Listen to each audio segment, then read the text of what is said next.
Good afternoon, ladies and gentlemen. Welcome in as we get ready for our final game. I'm kidding. It's a penultimate game of the Division III T3 Hoops.com Classic. I'm Dave McHugh, Gordon Mann alongside as we get ready for our penultimate men's game of the event as well. It is Rhodes versus Laverne in men's basketball action. Welcome in. Thanks for taking the time to join us. We'll get you starters here in a moment as the links come in, I believe. Yeah, that's right. 7-4 overall. Laverne comes in 3-5 so far. Laverne trying to win a game here at the event. Rhodes trying to win both games at the event as well. Thanks for taking the time. Hope you are having a good one wherever you may be. Trying to get you starters, but they don't want to come up properly. It's kind of, you know, it's how it's supposed to work, right, Gordon? Technology is a wonderful thing when it works. When it works. I think that is the key. We'll double check if I can press a button and get it to work. There it goes. So we'll get you the Rhodes starters. We'll do them in numerical order. In numerical order, you start with number 0, Sean Jones Jr., the forward out of Meade, Maryland, the freshman. Number 3, Phil Dotson, the sophomore guard out of Memphis, Tennessee. Number 11, Jack Dempsey, the sophomore forward out of Marietta, Georgia. Number 23, Xavier Williams, a junior guard out of Windermere, Florida. And number 24, Arnez Georgetown II, your favorite, Gordon, the senior forward out of Jackson, Mississippi. I do like Arnez Georgetown II. It just sounds like a great name. He should be playing in the NESCAC. I agree with you. That'd be perfect. Absolutely agree. Let's take a look at the starting lineups as they get announced here at the South Point Arena for the Leopards of Laverne. In numerical order, it's Demonge Warren, the junior guard from Long Beach, California, wearing numeral 0. Number 1, Logan Howard, the junior guard out of Buckeye, Arizona. A little different look is they'll start Brad Yashikauchi, the graduate guard out of Ocean City, Georgia California for the first time this season.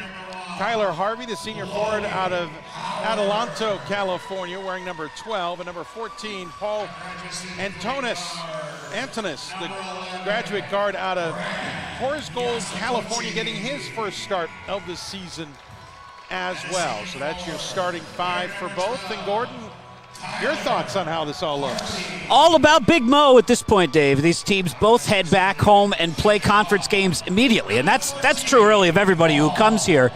Rhodes heads back home, plays Hendricks immediately. I was joking with their women's coach that they should just fly to Arkansas and save themselves the drive. Laverne heads back home and plays Occidental, I think, immediately. So you want to come out of this, if you're Rhodes, you want to come out of this 2-0, and you would be winners of 6 of your last 7. So you feel like you'd be starting to peak just at the right time as you enter conference play, and we know Coach Goodson has big things in mind for this program, and getting that momentum going in would be good. For Laverne, it's got to be about getting something to feel good about going into conference play. 3-5 overall. You know, the difference between 3-5 and 3-6 with an 0-2 trip here. You just don't want to head into conference play having dropped your last 2 games and last 3 overall, because they came into this with a loss to Albion. So all about momentum at this point. Well said. I agree with you. Rhodes also a program that is trying to break through and get to where they want to be. Experiences like this, the reason they're here, and this is a winnable game for them. But Laverne, a tough team as well, and a SCIAC that is getting tougher as the years go on. Again, he's Gordon Mann. I'm Dave McHugh. Welcome in as we are underway in first half action. University of Laverne with the ball. They're in the home whites with the forest green numbers, a little bit of yellow trim as well, as we got a hard foul on the rebound.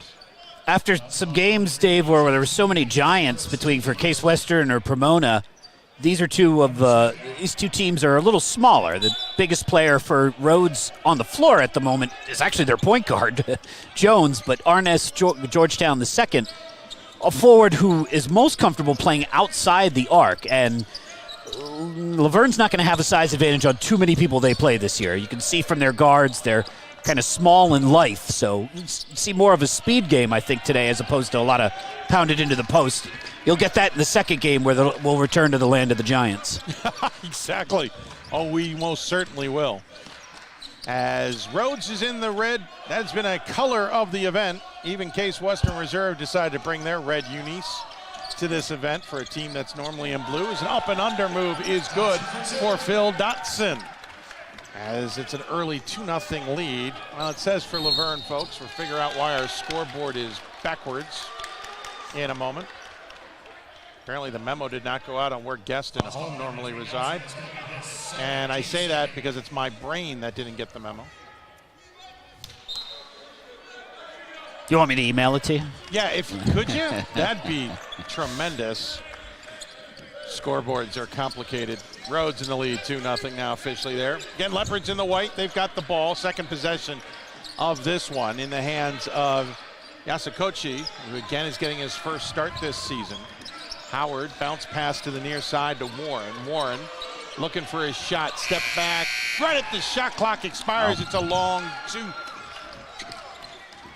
That's also been a recurring theme in the tournament, is long twos. I agree with you.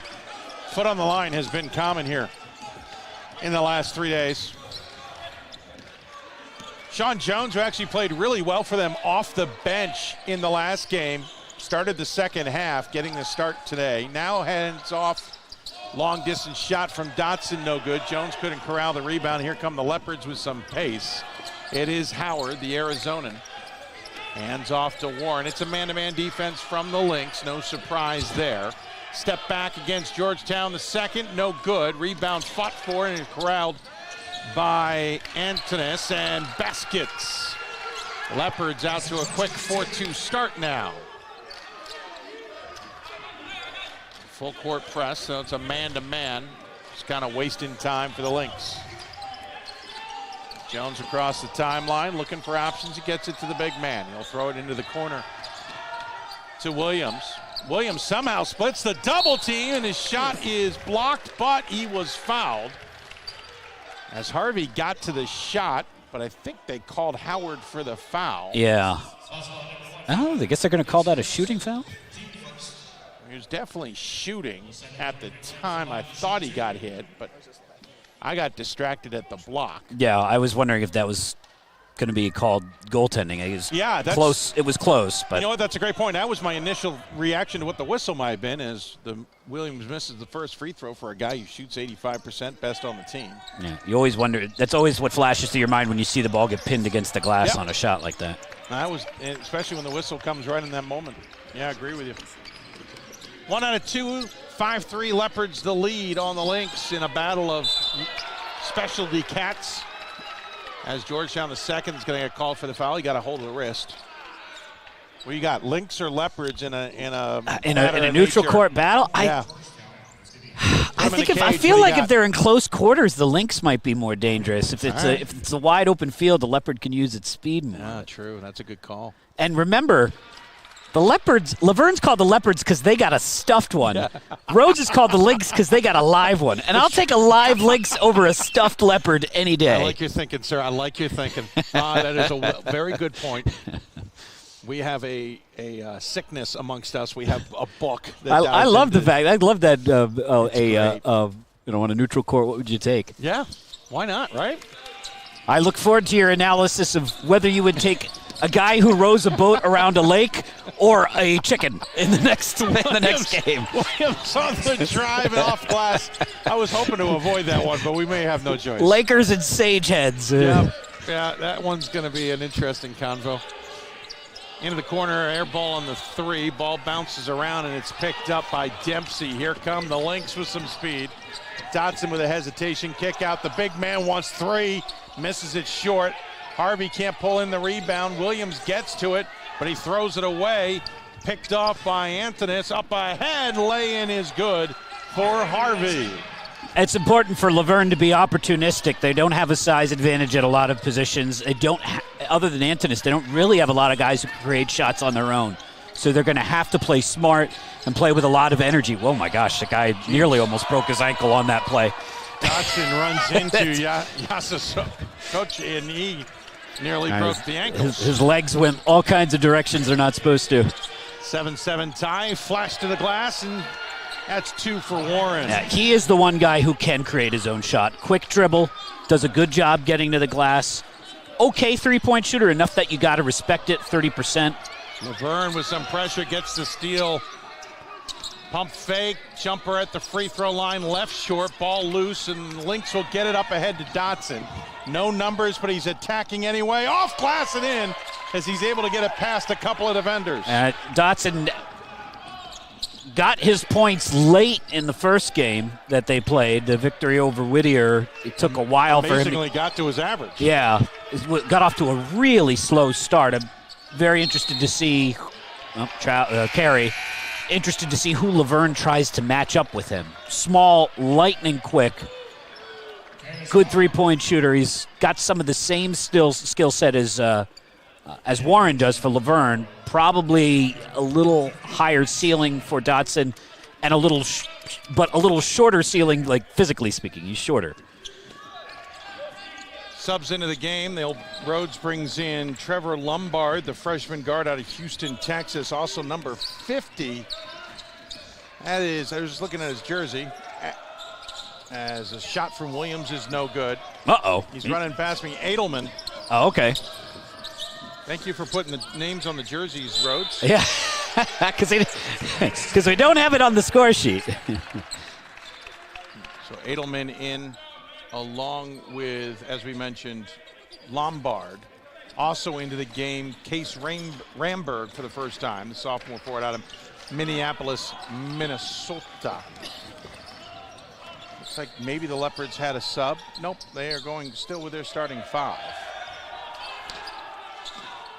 9-9 here, 14:45 remaining in the first half. Picking up his dribble in the baseline is Lombard. Tries to find someone in the middle. It is picked and going the distance is Antonis, but he's fouled as Edelman was able to get back. Not to be confused with Edelweiss. So that will send Antonis to the line to shoot. He's a 76.5% free throw shooter. Not the best on the team. That goes to Damage Warren. I was right, Damage. I think I was right. Yeah, I think that's right. First one is good, and Dotson had a very, very short break. He's back in, replacing Lombard. Rhodes head coach, Stephen Zoe Goodson, graduate of Kentucky, just down the road from Transylvania. As into the game comes Mike Wagner, the sophomore guard out of Austin, Texas, wearing number 53. Leopards will make their first subs of the game. Into the game comes number 22, Austin Nasser, the freshman guard out of Merida, California. And our official not thrilled with the sub of Tyler Brown into the game as he was still dressing himself. Brown, the sophomore out of Temecula, California. Edelman's going to try now inbound the ball against this full court press from Laverne that has had some success. 11-9 the lead for the Leopards. Dotson has some room, fires from 3, leaves it short. Ramberg the rebound and put back, and we're tied at 11. Also a battle of the dappiest dressers. Yeah. Sir. Goodson's got the full suit, sans the tie with the dress shoes going. Coming up at the half, we're going to have the walk-off like they have in... very nice. Yeah, down the walkway. Yeah. I like it. Richard Reed is the other for Laverne. He's got the full suit, sans the tie, though he's going with the sneakers look. Off-balance shot, no good for Warren, but he draws the foul. It'll be like Zoolander. We'll see if any of them can turn to the left. That is brilliant. I love it. Of course, Richard Reed, the head coach of his alma mater. In his 16th season, he assisted at quite a few places in California at higher levels before returning home to Laverne. It's an interesting resume. Sacramento State, Northern Colorado, which I think is D2, Loyola Marymount, that's D1, and then Cal Poly Pomona. He's appropriately so, the co-chair of the NABC Committee on Academics, which is pretty cool. He's very involved in the NABC thanks to his friendship with Gary Stewart, another Laverne coach. Former Laverne coach, former West Coast guy, now out east at, well, not now. He's been out at Stevenson for quite some time now. That mentorship has got Richard Reed quite involved in the NABC and Division III basketball. So illegal screen called on Rhodes as they were trailing by 2 into that one. They call Wagner for the illegal screen. He looked a little puzzled as to what he did, and he decided to give up asking the official about it. Should point out, by the way, into the game, Nick Lewis for the Lynx, freshman guard out of St. Louis, Missouri, and for the Leopards. Yeah, the Leopards have a real nice complement of young wings. Lewis, Jones, Xavier Williams. Drive off glass, left short by Brown.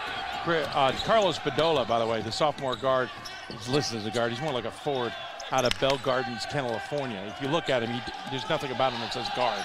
No.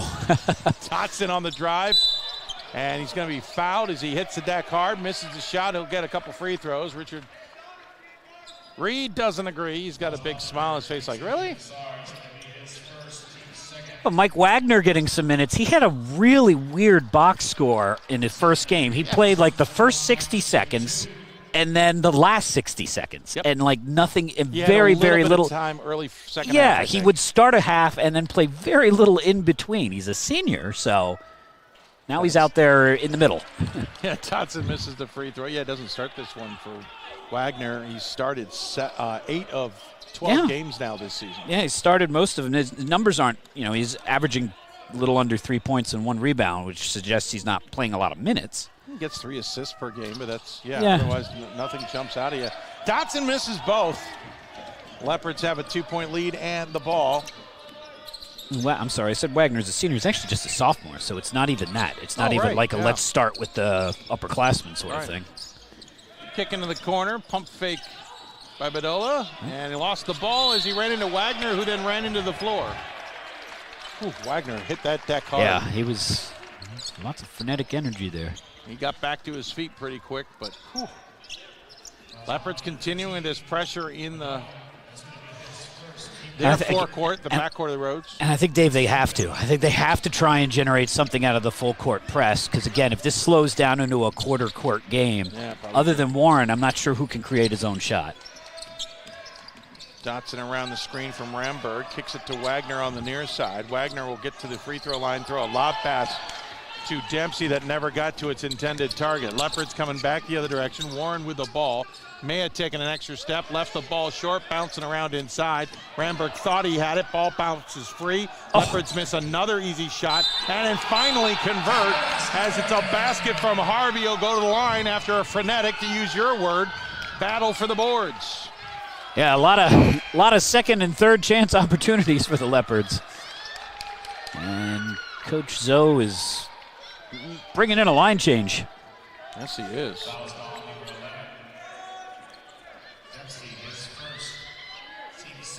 So he brings in 3, will reset the floor. He's going deep to the bench early. Trevor Lombard, the freshman guard out of Houston, Texas, into the game.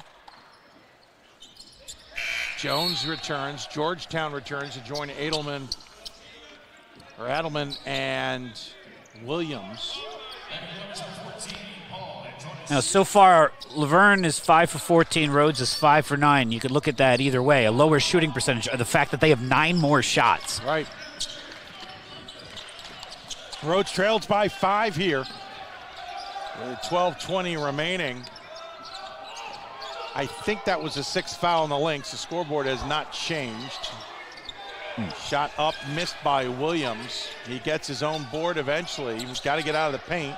Lombard for 3 and drills it.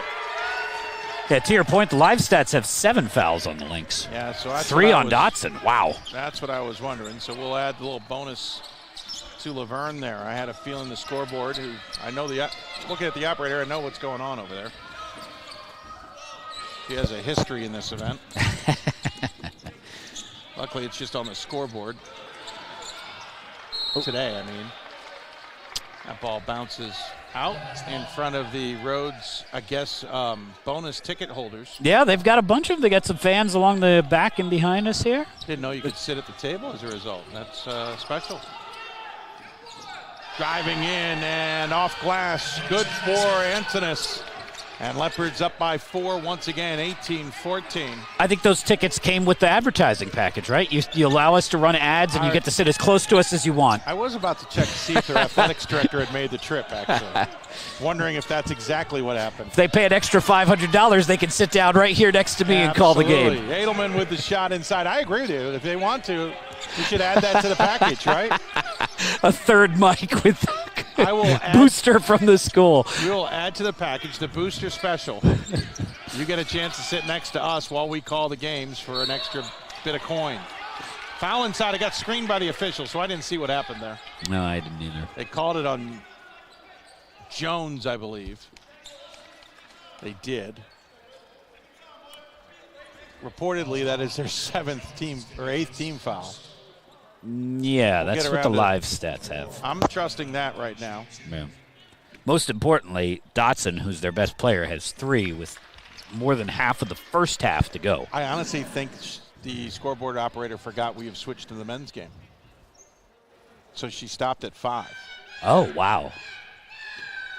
Oh, wow. Yeah, I bet you're right. I bet that's what it is. Yep. Oops. And the official, I think, has just noticed that as well. He heard you and I, but I doubt that. I think he went over and said, there's 5 fouls up there and we're shooting bonuses. And they're having a good laugh over whatever the error is. I'm patiently waiting to see what's going on here. You would know this sort of thing, maybe. Do you have to run a different package on the scoreboard? Will it max out at 5? Okay. I think technically, I don't know what they're running in terms of the data package. Well, if they stop in 55 seconds for a second quarter break, we'll know that it's everything's messed up. No, because the timeouts is up to 6, so my gut tells me that you could go past it, but there is a chance that is it. Yeah. But if she's also running the package or you're just manually running it all, then it doesn't matter. She is furiously punching in some new data. So we'll see after the delay here. We're ready to start. We'll keep an eye on the board. I have a feeling that's what happens. So between quarter or at halftime, they may have to recode the score, the electronic scoreboard. That's probably what it is, Gordon. They probably were still in women's mode. And that can have other effects as Williams misses another shot inside. Fight for the ball, and he's going to get called for a travel. He's probably wishing there was a held ball. I know Zoe Williams thought so. And Richard Reed just looked at Williams with a shake of, yeah, I don't know. I got nothing for you. Like, not disagreeing with him, but not quite agreeing with him either. I think the question is, how do you travel without the ball being tied up? But the officials saw otherwise. These officials do call SCIAC games. So they're familiar with the Division III. They also call higher levels, as I understand it, a consortium of officials in this region that call everything in the West Coast region, basically. That pass intended to be a skip pass ended up not being a skip pass, and they fixed the scoreboard finally. We're up to 18 fouls for the Lynx. So they eventually resolved whatever it was they needed to resolve. We're already getting a little testy on the floor, by the way. I noticed Edelman not happy that Brown was keeping Edelman from walking to where he wanted to go. We're early, man. Pace yourself. In the meantime, Laverne's got more assistant coaches standing and walking around than I've ever seen a team. Okay, Dotson's in the game with 3 fouls with 10 minutes to play in the first half? If that's accurate, yes. I'm wondering if it's fully accurate. 6 seconds on the shot clock and a drag of the pivot foot is a travel. The official literally showing him what he did. A little ballet move. He just kind of said, you drag the foot like this. Yeah. Well, Lombard was huge in the first game. He was 4 for 4 from 3 and hit them at really crucial times. Warren has the ball in the corner. Nice feed inside to Harvey. Harvey can't convert, gets his own rebound, gets undercut by Edelman, who can't believe the call, but it's the right call. You don't want to disrupt the flow of your offense too much. You want to take what the defense gives you, but you'd be really happy right now if what the defense gave you was Damaj Warren on Phil Dotson, because then you take him right to the rim and see if you can get his 4th foul. I'd agree. 9th team foul on the Lynx. Just 3 for the Leopards, who have been playing really smart defense, to be honest. And Lynx haven't attacked them as aggressively as they're getting attacked by Laverne. Ramberg and Dempsey in, the 2-6-6 guys, both sophomores for this Lynx squad. That's what's scary about this Rhodes team, Gordon. Yeah, young. Yeah, they're young with most of them 2 more years of experience to go. They've got Georgetown, the second, a senior, Xavier Williams, a junior. Everyone else is freshmen and sophomores. Williams on the drive off glass, missed it. And Laverne comes up with the rebound. Back the other direction comes Harvey. Cut off nicely there by Lombard. Fed top of the key, and a nice jumper from Antonis. And the lead expands to 23-16 with 9:12 to go in the first half. Well, Rhodes is shooting 47%, but somehow is down 7. Because Laverne's only shooting 39%, and there's not a huge differential. Turnovers? I guess that has to be it. It's not threes. Lombard jumper missed. Rebound collected, and before the shot, Ramberg was fouled. It'll be an out-of-bounds play. Yeah, you were exactly right. Points off of turnovers, 8.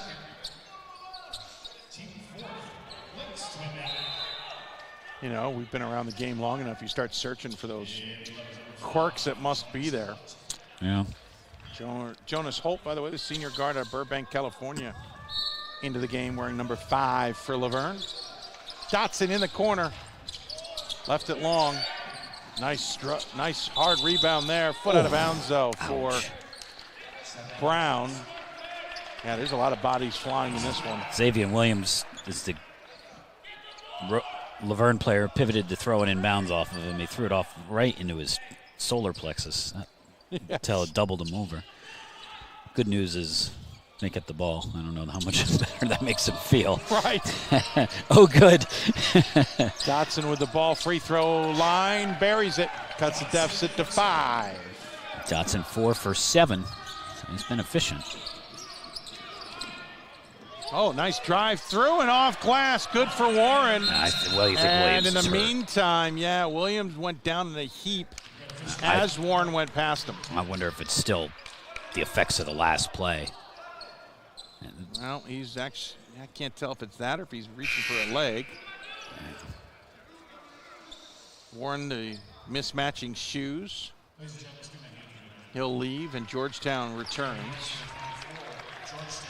Rhodes, he traveled with an athletic trainer since both teams in action. Their women just finished their classic earlier in a frustrating loss to Occidental. This is actually a rematch of the women's game played 2 days ago. Yeah. We joke that it's a very split doubleheader as you're 2 days apart from each other. You're playing the same school. Laverne, Rhodes, and Trinity, Texas all brought both teams. Nice feed from Dotson to recognize Ramberg inside. That Richard Reed has seen enough. He doesn't like something that's changed on the floor. He calls a 30. I'm trying to see who he is going at here, whether he was frustrated with the way they played Ramberg or the way they played Dotson or the way they rolled to Ramberg. Could have been any of it. Yeah. We were joking, as nice and dapper as he dresses in games. We were thrown during practice after the first day, which we had one game. He came out here in a construction worker's outfit with the fluorescent yellow and reflective tape on the vest. You think there's a lot of occasions to wear that outfit? Probably not. No, and he came strolling up to me and goes, "Hey, man, what's up?" It took me a second to go, "Oh, my God, Coach, I just thought you were one of the workers here." You just break that out on a Saturday afternoon in Southern California. Yeah, when you want to get through go traffic. Out for dinner. Yeah, that's probably some very functional reasons to break it out. Excuse me, I'm allowed here. Exactly. I have a construction car. See my outfit? Yeah. Seriously, it is a damper dress. Dance-off is the only term I had in my head on the sideline. Three-pointer buried by Antonis, who's a 25% three-point shooter, but that one looked pure.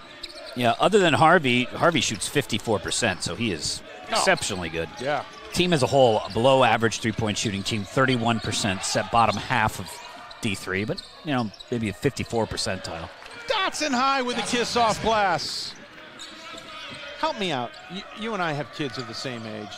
Doesn't Dotson look like a character from either an anime or cartoon with a hair or a Disney movie of some sort? I don't know. I wish I had his hair. I can say that. No, much. I understand that. Beautiful. Sir. Yes. I can understand you feeling that way. As thrown away, it'll go up to Dotson. The secondary colors. Yeah. I love. Ramberg, the feed, gets hit from behind. He'll go to the line. I don't know, something about Dotson that looks very familiar to me, and all I got in my head is anything my kids have watched in the last decade plus. Love watching Dotson play. He's fun to watch. Ramberg, 67% free throw shooter, goes to the line. Team's fifth foul on the Leopards. So we will be into bonus territory for the Lynx after this as well. As returning to the game is Nick Lewis, the St. Louis Missourian. It is nearly 4:30 on the East Coast. Welcome if you're joining us out there. If you're in Tennessee, thank you for joining us. And of course, it's the same time out west, 1:30. I guess it depends on where you are in Tennessee, what time it is. It's either 1:30 or 12:30. One of those quirks of the state and others. Under 7 minutes to play. We're at the 13th annual D3Hoops.com Classic, the penultimate game of this 16-game event. That shot is missed, and Dotson pulls down the board. The more he plays, the more I don't think he's got 3 fouls, and something was amiss. Because he's been out, you're right, because he's been out for a really long time. That deflected off of Warren. And both teams have names on the back of their jersey. That's really unusual for D3. It took me a second to realize that, too. Yeah, it's unusual even in Division I, to be honest. Dotson around the screen, left it short. Rebound pulled down by Antonis. He's going to carry some speed, flow it into the corner. Now he'll get it back. Thought about the three. Pump fake got Ramberg in the air. Far side, Warren for 3. Back iron, no good. Ramberg got shoved, and no one saw it. Yeah, and the old hand in the lower back. Yep, nice little. You would say that was well played. Yeah. Back into the game for Laverne. Nasser, freshman out of Merida, California. California, I'm right. Nice feed, but Ramberg says thank you very much. That's the easiest block I've ever added to my stats. Dotson calls off the fast break and a little attack with 6 minutes to go, down 6, and Dotson's going to pick up the foul there on the player control. That was pretty obvious because Antonis was hanging out in the paint, having a cup of coffee, reading his Instagram when he got rolled over. There's his third, they say officially. Now it's his third, yeah. Yep. So this live stats have him with 4. He actually has 3, and now he'll probably sit for a while. Yep, and Williams, good to see, is back in. Dotson will take a seat. I think it's Dotson there. That looked pretty obvious as he started to attack. The defender was already there. Yeah. It's not like the defender showed up a split second prior. Kick outside Warren with Williams on him. Warren called for a screen, but there was nobody within 20 feet of him to give it to him. My only guess was he was. Warren streaks in, he puts it in. Just playing mind games with the defender. I think he was trying to get the defender to start hedging to his left. So Williams has the ball, and it's an 8-point lead for the Leopards, the biggest of the game. Williams drives in. He'll leave it on the turnaround. Nice leave, in fact, for Dempsey. 5:15 to go here, opening half. Leopards have been in control for most of this, right? Yes, yeah. They've led throughout. Rhodes shooting 50%. Neither team hit many threes. Well, there's one. It's almost like the ball heard you say that and rolled right in, because that was about to come out, let's be honest. Antonis 2 for 7. He's got both of the threes for the Leopards. Williams is going to drive in. He had his arm up, but At the same time, Nasser wasn't exactly in position. He was kind of falling backwards already. Officials deciding who was going to get the honors of calling Nasser for the foul. Our officials in this one, Ryle Benaria, Eric Bell, and Eugene Felice. I believe it was Eugene who called that officially. Verne has more people standing in front and behind their bench than I've seen any official usually allow. Some of them are players, some of them are not. I don't know who some of them are. You got a foul somewhere. I'm honestly confused on where that one is.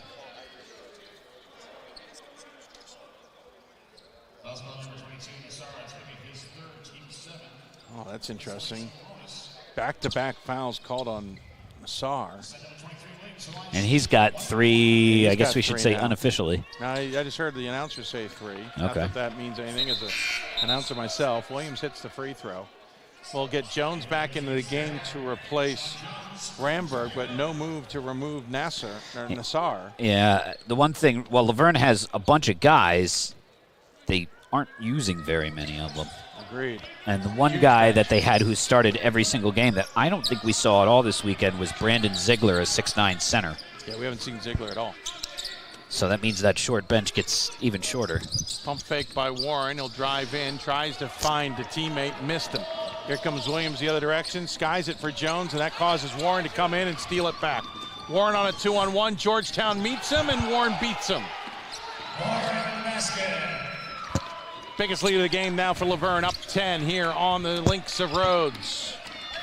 This is why I think the SCIAC's going to be a tougher conference than people realize. Teams like Whittier and Laverne are better than people maybe fully appreciate. And when they play each other, those disadvantages will offset. Neither team's very big, well, so what? Right. They both have kind of similar builds and similar rosters. Although, man, I hate to be a Laverne or a Whittier forward when I play Pomona Pitzer, and they've got Sequoias playing in the middle of their roster. Which is appropriate. They're from California. Yeah, that must not be. It can't be fun to scheme against. The Redwoods or the Sequoias, whichever choice. In the meantime, Lewis picks up the foul. That's his first, and will send Warren to the line. He's the team's best free throw shooter. Looking forward to that last game because I know Oswego State and Pomona Pitzer, neither of them had their best game and getting shellacked in their two appearances. Oswego State by Case Western and Pomona by Trinity. Now those are both really good teams, but I think we'll see a better quality of play from both the Lakers and the Sage Hens. For a moment there, I thought both Laverne subs were saying they were in for the shooter, which is not possible. This is the patented 6'5" setup where Cal go on the power play. Saphir Moore, by the way, into the game for the first time. The senior guard out of Riverside, California, and returning to the game is Carlos Bedolla. He's listed as a guard, but we are going to just say he's a forward. And now Coach Richards is going to have to find some ways to steal some minutes for some of these guys. He's not going to be able to play effectively 6 guys, which is what he's used for the whole game. Yeah, I saw Katsiafikas on the way in today. They were leaving their practice for the Pomona Pitzer, and he's like, yeah, it's a big game for us. I said, well, for both of you guys, and he looked at me and goes, you're right. We're both not hoping to go 0-2 here. As Georgetown drives in, will draw the foul.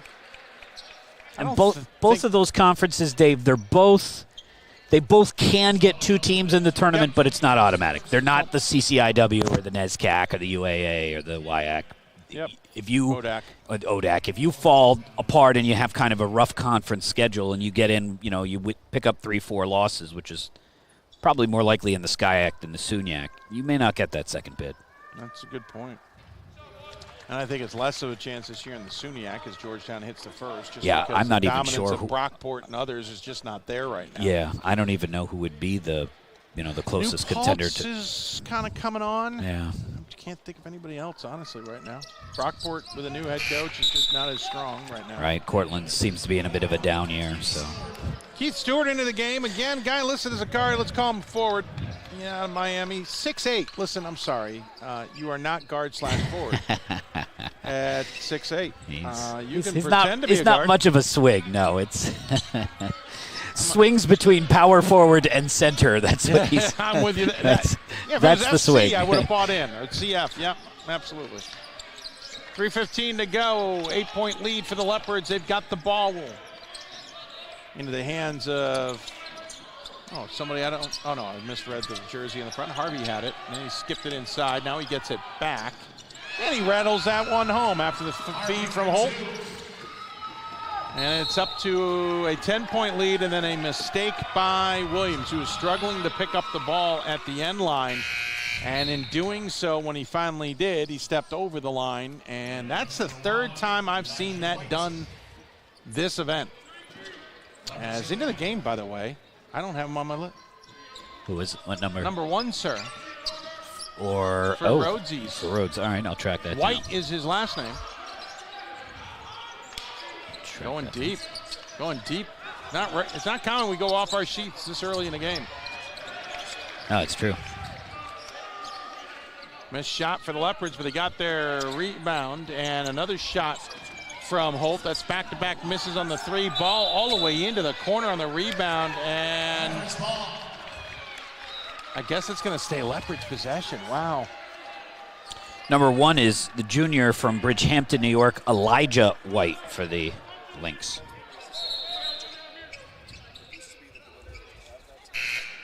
I'm going to double-check the shot clock. I think that should be a full reset, right? I don't think anybody had possession. Oh, it's going to go to 20. That makes more sense. Laverne getting really good production from their guards right now. 12 from Warren and 9 from Harvey, and that is where most of their scoring comes from. So far, things are working according to plan. Rhodes showing zone, 2-3. And they have for a little while. Floater on the drive, no good for Antonis. Jones pulled down the rebound despite having his hand held. And with 2:12 remaining, Jones is going to drive in off glass, draws the contact amongst 3 Leopards. And officially will be docked to Keith Stewart. That's his first, and team is now over the limit, but doesn't matter. It was a shooting foul nonetheless. The jacket has been doffed by Goodson. He did not do that till about midway through the second half in game 1 for them. So he always, was it Gray Giovanni at Augustana, the running joke with his fans were how long till he got rid of the jacket. Right. You could tell how things were going, and he knew it was a game with his own fans, but eventually he had to give in. Well, I think you can say the same with Goodson. You can tell how things are going by the way he's wearing his jacket. Jones leaves that one short, 10-point deficit. Leopards, though, get the ball back with the lead. Into the corner, tiptoeing down the end line. Now driving in, putting up a floater, missing it badly was Yasakochi. Yeah. And he knew it the second it came off his hand because he immediately started to go after it.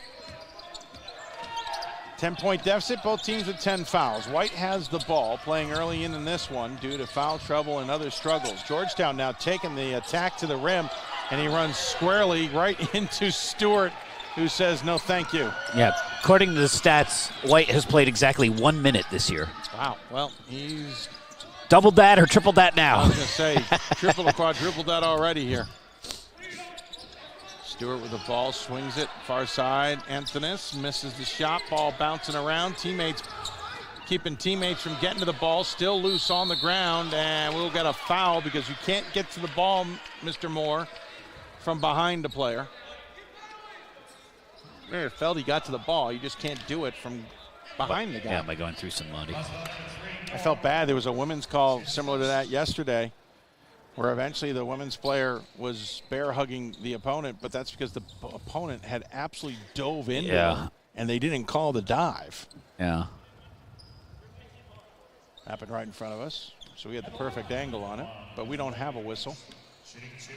White goes to the free throw line. I'm going to go off on a limb here and guess it's the first trip to the line for Mr. White. Let's see. He's played exactly 1 minute so far this year. Left that yes, short. he is. He attempted a shot in that 1 minute, but it was a field goal attempt. Yeah, 1 rebound, 1 shot, 2 turnovers in 1 minute. So it was a very eventful 1 minute. Apparently. He got a lot done in that 60 seconds. Well, he's 0 for 2 from the free throw line now, but yeah, I don't think he's in the stat sheet nearly as much right now for this game. Pass up top. Now nice feed inside, the block by Dempsey. Jones up ahead quickly. Lynx trying to find some offense. Left it short and to the right. Dempsey gets his own rebound and then gets his shot just slapped out of bounds by Stewart, who's picked up a couple of blocks for the 6'8" guard forward. Maybe it means he guards the rim. Maybe it's a reference to something else. Dempsey gets the inbounds pass. Jones now with the aforementioned Stewart on him. Yeah. You see the way Rhodes offense. Pump fake. Jones drives, blocking foul. He was in the lane. Well, I think Yasakochi's upset because thought he was there, but when I quickly looked at his feet, he looked like he was well inside the arc. Yeah, he did. Saying Rhodes' half-court offense really misses Dotson when he's not out there. Yes, it does, and Dotson ain't going to appear until the second half with 3 fouls. So Jones goes to the line. He's a man who usually hits 2 out of 3. He's got 2 coming. Nice-looking freshman forward. Oh, they're debating whether that shot was made. I looked away, so I don't know if he made the shot or not. He made it, yeah. Did he? Okay. Yeah. Okay, so it's for 1 now. So they're just confirming it will be for 1. That's good. The officials want to clarify. No help from the fans needed. Joe Goodson now arguing something. I guess they hadn't put it up on the I think score. they have. They're missing a point. It should be 39-31. There, they just fixed it because it was 29 when he made the basket. The A announcer trying to argue something or have Zoe Goodson understand something. That's odd. So it is 1 shot now, 39-31, the deficit for Rhodes. Hoping, kind of struggling the way their women did against Occidental. No, very similar. Just not able to get things rolling. And as Jones is able to hit that and complete the old-fashioned 3-point play. 35 seconds left to go in the half. We'll have a couple interviews coming up at halftime, including we'll hear from Zoe Goodson in our classic conversations. In the meantime, if you missed Joshua Rook coming into the game, he's out there in the flowy hair, the junior out of Fontana, California. He's got the headband at the top of the key. Yasakochi with the ball, 5 on the shot clock. They'll make the extra pass to Warren. They're in trouble. Long distance shot, and hits it before the shot clock expires. Yes, Mr. Antonis, you can keep that hand up there for a while. Into the halftime, Leopards clicking on all cylinders, Gordon, as they have a 42-32 lead on the Lynx of Rhodes. That's a big shot from Antonis. He had 3 threes of the team. He had all 3 threes for the Leopards in that first half. They were 3 of 11 from behind the arc, but he's got 15 points now. He has 15, Damaj Warren has 14, and Harvey has 9. So their backcourt is had a real good first half. 42-32, Leopards up on Lynx here at the half of our penultimate game of the D3Hoops.com Classic, the 13th annual event here at South Point. We'll take a break, as we mentioned. Zoe Goodson on the other side in a conversation here at the Classic, plus one other interview. You'll enjoy it coming up here in halftime. Then we'll get you ready for second half action on D3Hoops.com. Beautiful thing about a liberal arts education is you have to take classes all over the place. So I think we're very versatile in terms of what we learn and what we know. And because of that, you might find love in an area of study that you've never been exposed to before. And here at Rhodes, you can make that a double major, you can make that a minor. Anything that you can think of, you can kind of take that and run with it. And Rhodes is here to support you through that.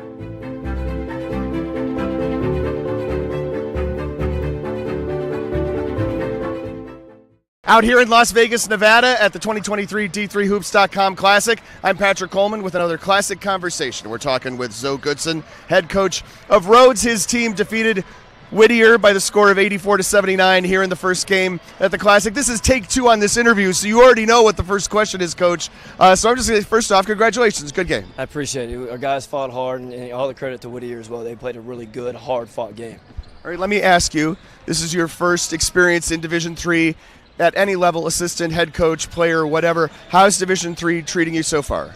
I love it. Division III has been great to me. It's my first head coaching job, so worked at a lot of Division I schools and coming into here. But the biggest thing that I really enjoy about Division III is you get a chance to run your own program, and you're doing everything from top to bottom. And so it's an opportunity to really, and for those guys that, when I was at another level, we had certain jobs.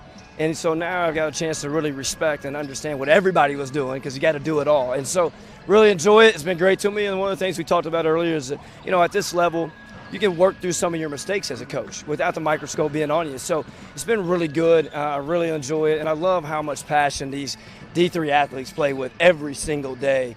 Sometimes at the upper levels they're there because they're really talented. Maybe they don't always want it as much. These guys want it all the time.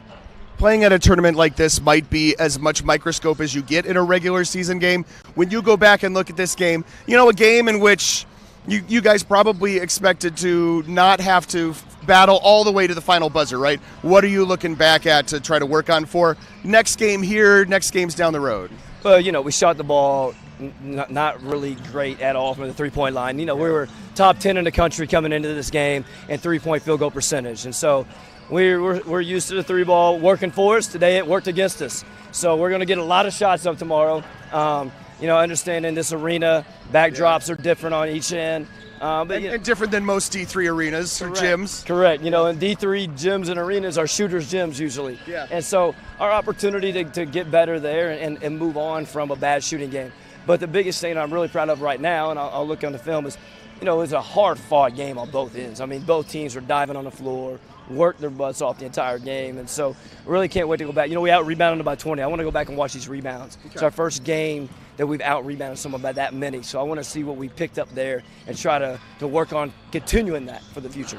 I was thinking, too, if your guys can manage shooting here, where they could stand to replace the lights sometime in the past decade or so, and with the big shooting backdrops, like going to the Hangar Dome at Millsaps and Jackson should be more of a piece of cake.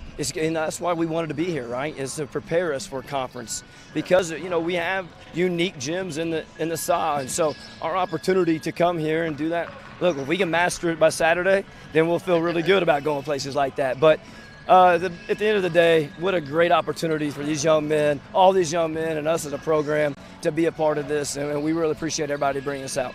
Well, we appreciate you being here. Rhodes women's team is here as well, so you guys have a bit of a built-in kind of rooting interest for you guys for each other too. Yeah, it's been nice, and an opportunity to travel together so our teams can bond. Our teams are already really close, but seeing them all hang out together in the airport and then come together yesterday was it's really great to see the teams really cheering for each other and want each other to win.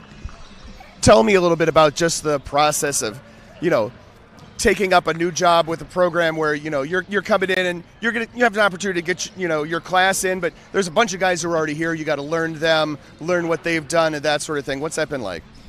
It was unique, in the sense that I took it in the middle of the pandemic. Yeah. So I didn't get to meet my team until 8 months after I got the job. Really, about 10 months after I got the job. So during that time, it was a lot of Zooms and a lot of phone calls. So that was one of the most unique situations I think I'll ever see in my coaching career, to be honest with you.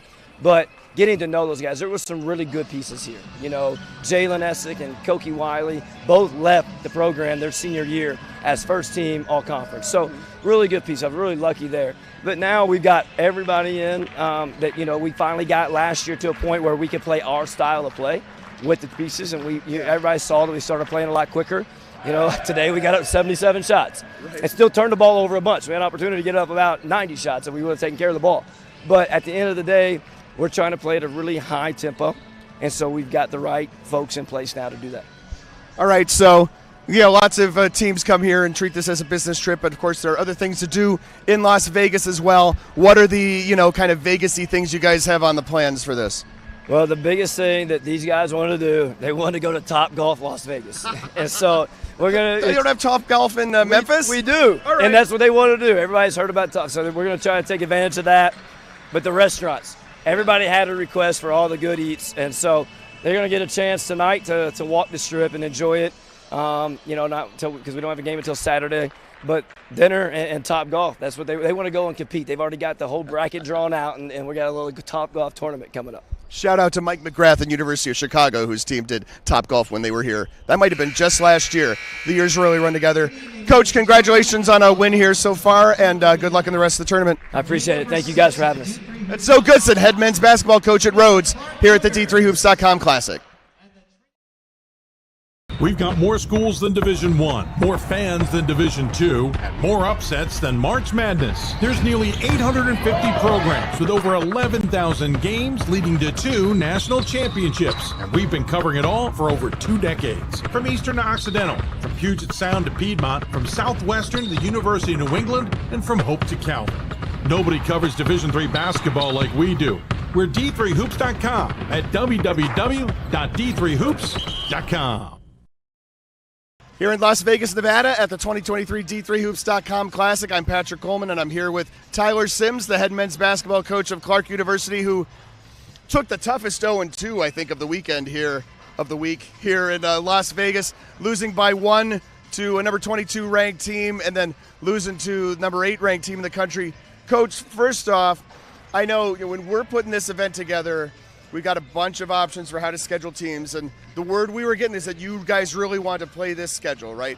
So what do you take away from it here now after these couple games? Yeah, first off, we just appreciate being here. You know, it's a great event, 13 years, and a great history of a lot of really good programs. Obviously coaches and players that have been here, right? Yeah. So that was the main draw of us coming out here, is to play against the best. You know, Clark as a program, we've been to 16 NCAA tournaments, right. 6 Elite Eights and 2 Final Fours. Yep. So our program has had a lot of success over our history. And as we're building it and trying to get to the sustained success that we want to have, we want to play the best in the country, right? So obviously the experience of how this tournament is run, where it is in Vegas, giving our guys that experience of traveling out west, are all auxiliary benefits to it, right? But from the basketball standpoint, we want to play the best in the country, and it helps for us for multiple reasons, including obviously getting ready for our new MAC schedule, which is a gauntlet in itself. All right, we travel to Babson on Wednesday. We've already played 2 really tough new MAC games. So again, many benefits for us coming out here. Yeah, last year you guys started off similarly hot, right? And then, things kind of didn't really continue down the stretch, right? You guys kind of stumbled to the finish through conference play. What'd you guys take away from that? What did you learn from that coming into this year? All right. Well, respectfully, we ran into a number of injuries. All right. And at 8-1, we were up 18 on a really good tournament team when our leading scorer got injured.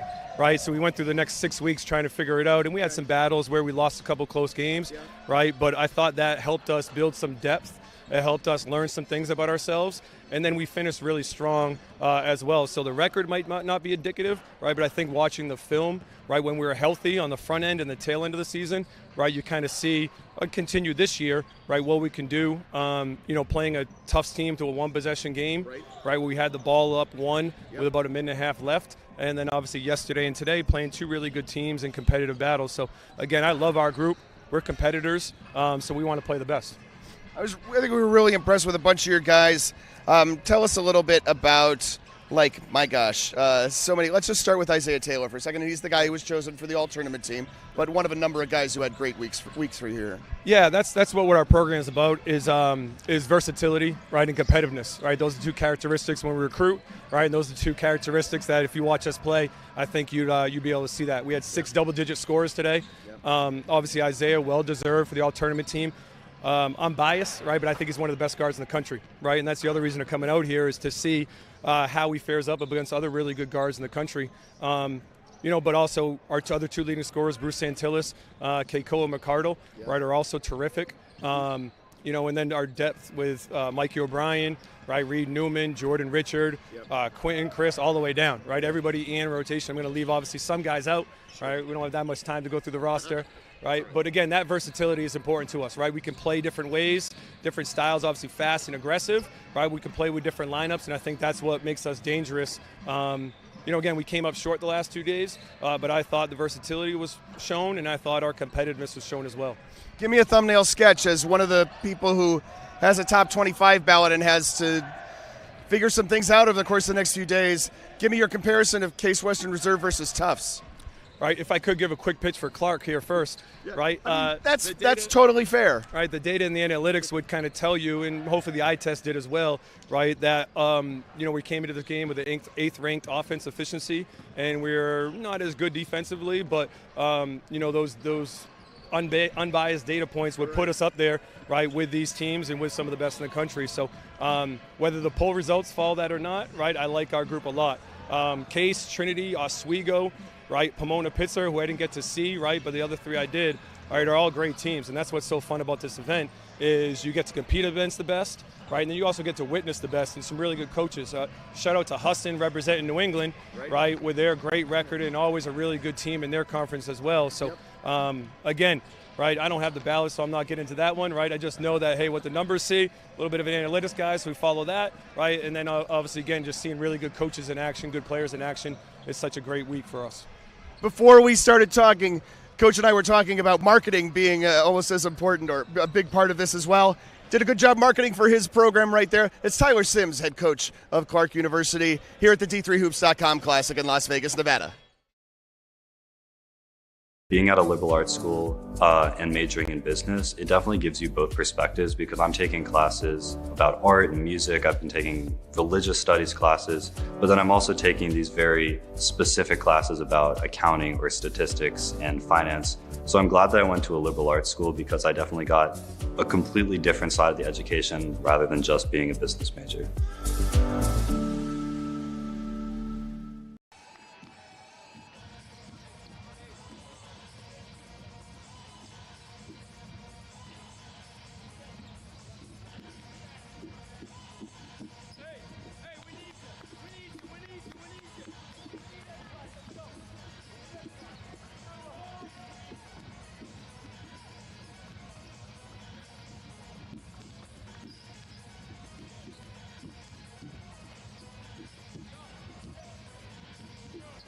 Welcome back, everybody. Quick look at halftime stats from this one, where Laverne leads Rhodes at the half, 42-32. You'll take a look at those stats, and you see that key places, Laverne's got the advantage. Rhodes has got the better shooting percentage at 48% to 13 of 27, while Laverne has made one more at 14 of 36. They've taken 9 more shots, so a better percentage to Rhodes. 3-point shooting, Rhodes is 1 of 5, and Laverne's 3 of 11. It's not a better percentage. It's a better percentage, not a better look necessarily. But Laverne on top of that category. Free throws, Rhodes struggling. 5 of 15 from the free throw line right now. Laverne is 11 of 13. So a lot more points. 8 of them, in fact, into 10 points coming at the free throw line. Rebounds pretty even. Turnovers, Rhodes struggling. 10-5. Dotson not being out there. A significant part of that, trying to control the ball. I'm Dave McHugh, Gordon Mann alongside. So the stats do tell us a little bit about the story of what's going on here. Yeah, Rhodes is struggling to score with Dotson limited to, he was, super effective, super efficient, 5 for 9, 10 points, but he only played 11 minutes because of foul trouble. So the key for the Lynx is clearly to keep him on the floor. They've got a nice first half from Xavier Williams. He didn't score much, 1 for 5, but he had 3 assists and 8 rebounds. And for Laverne, again, the backcourt has been really, really good. Harvey, Warren, Harvey's a forward, sorry, but Warren and Antonis with 29 points between the two of them.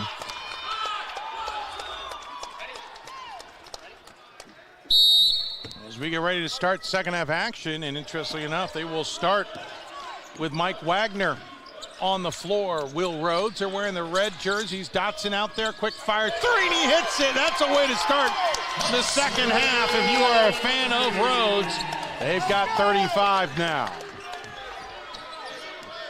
Yeah, in the women's game, Rhodes was down by a similar margin and just never got it together, and it slipped away in the third quarter. First 5 minutes for the Lynx, real important. Three-pointer not answered in the other direction. So a quick start for Rhodes, see if they can capitalize on it here. Dotson again missed that one. Georgetown tries to track it down. Oh, nice job of getting that to go off. No, it will not go off the foot. Guess he missed. I thought he had him, and apparently I was, what's the word, mistaken. That's what I was mistaken. Quick look at the starters for this second half. It is Dotson, Dempsey, Ramberg, Georgetown, Wagner. Wagner and Ramberg did not start the first half for Rhodes. For Laverne, it's Warren, Howard, Yasakochi, Harvey, and Antonis, the 5 starters to this game.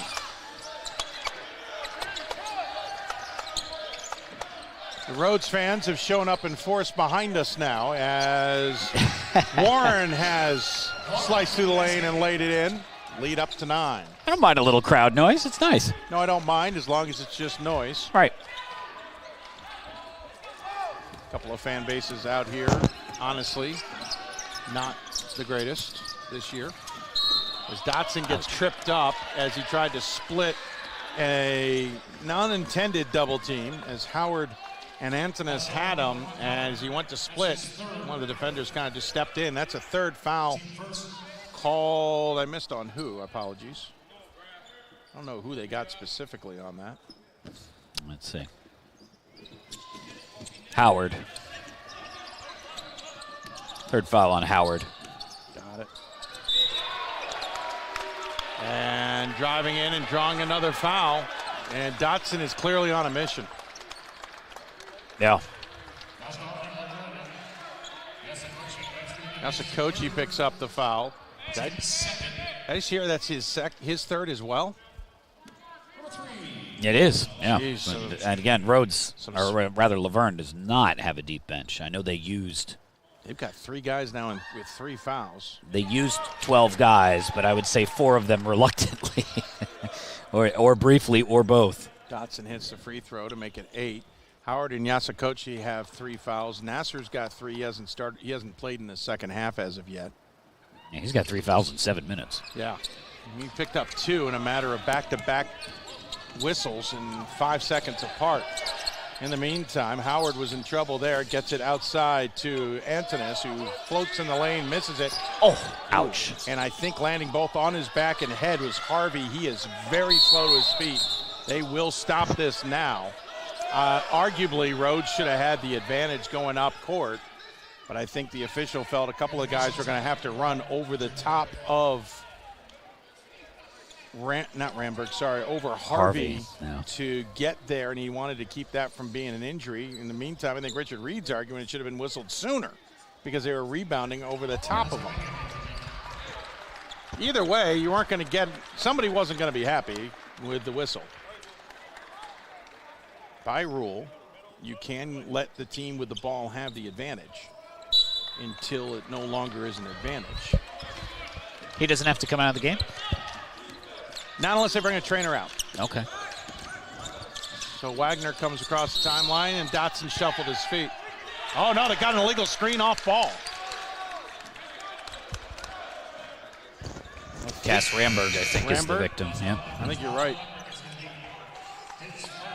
Dotson did shuffle his feet. He kind of took a bunny hop, but there was an illegal screen off ball, and Ramberg will exit. And Laverne continues to lead this one up 8 now, though they have not had a good start so far to this second half. They haven't needed it either, as Rhodes has gotten a couple shots, but have not been able to take advantage of other opportunities. Antonis, who's got the ball, will drive in, puts it up on Dempsey with Georgetown helping, misses it, and it looks like Harvey's just fine. Yeah, nice play. Rebound. He did land awkwardly, certainly. Yeah, and loud. Yeah, not to take away anything from what looked like a very scary moment. It's just good to see he's on his feet and playing well.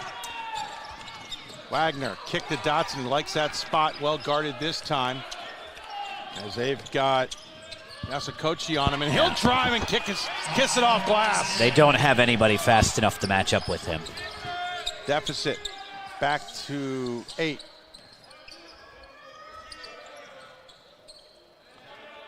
Into the corner. Skip pass near side. Driving in is Howard. Nice feed to the opposite post to Harvey on the cross paint pass. He missed the shot but draws the foul. It'll be on Dempsey. Yep, his second. So fouls to watch. Dotson with 3. Edelman, who played 4 minutes, had 3 fouls in the first half. And now that's the second on Dempsey.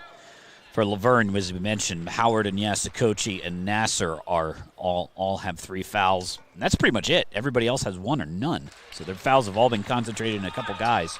the guys who are trying to guard Dotson for the most part. Yeah, pretty much. The trick to solve that defensive dilemma is to get him to pick up his 4th foul. Right. First free throw was good for Harvey. He hits the second. And it's back to a 10-point lead for these Leopards. And a foul will be called on Howard here for a hold or a hit. That's his 4th.